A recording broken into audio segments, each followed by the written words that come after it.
پښتو چینل د پښتو علم سره زه ستاسو په خدمت کې حاضر یم. ناظرین السلام علیکم. نن به زه تاسو مطلب پیش کوم او مطلب به بیا موږ تفصیلي خبره کوو. پهله متل دی ښځې له یا کور دی یا ګور دی، او دویم متل دی وی پاکه بیبي وار کی ناپاکه بیبي تلوار کی. پهله متل دا دی چې ښځې له یا کور دی یا ګور دی. ګور وی قبر ته.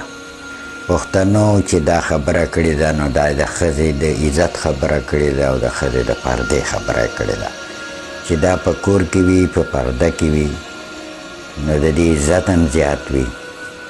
نو د ښځې د عزت تاسو وګورئ چې د وفات په دوران کې د دې ډېر غټ عزت وي.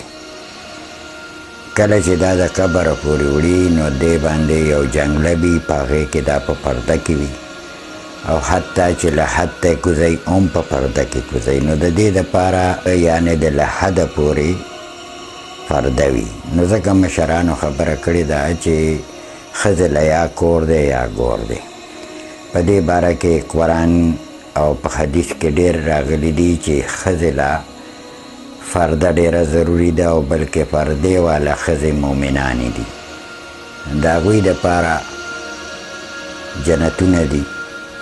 ښځې له بغیر ضرورته وتل نه دي پکار، او ضرورت دا دی چې اسپتال یا ډاکټر منډه تړله یا رشته دارانو کره یا واده ښادیله خو هم په پرده کې.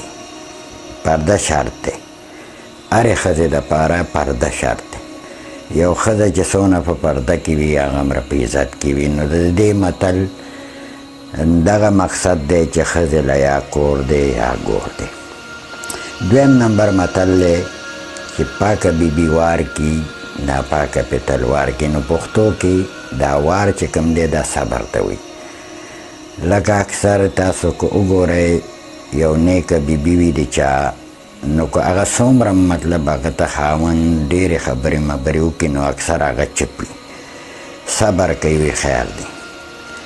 او بلکې په سړو کې هم داسې خلک شته برنا که د هغه دماغ کار نه کوي په بیبي باندې ظلم زیاتی کوي. نو که تاسو وګورئ نو دا ښځه چې کوم ده دا خو د مور او پلار د کور نه راغلي، خپل خاوند سره وخت تېروي، پخی سړی دله کپړې درته وینځي، نور خدمتونه هم ستاسو کوي، او د هغې باوجود چې کوم سړی ښځې ته سپک ګوري نو د ده نه غټ ګناهګار نشته. په دې باره کې یو حدیث هم شته، ابو داود شریف حدیث دی. رسول الله صلی الله علیه و آله وسلم فرمایي چې د ښځو په باره کې د الله نه ویریږئ، ولې چې تا هغه د الله د طرف نه په طور امانت اخیست. ښځه او خاوند فیصلې الله کوي. الله وی د ښځې او د خاوند تړون زه په اسمانونو کوم. نو ښځې بیبیانو سره هم تاسو ښه سلوک کوئ.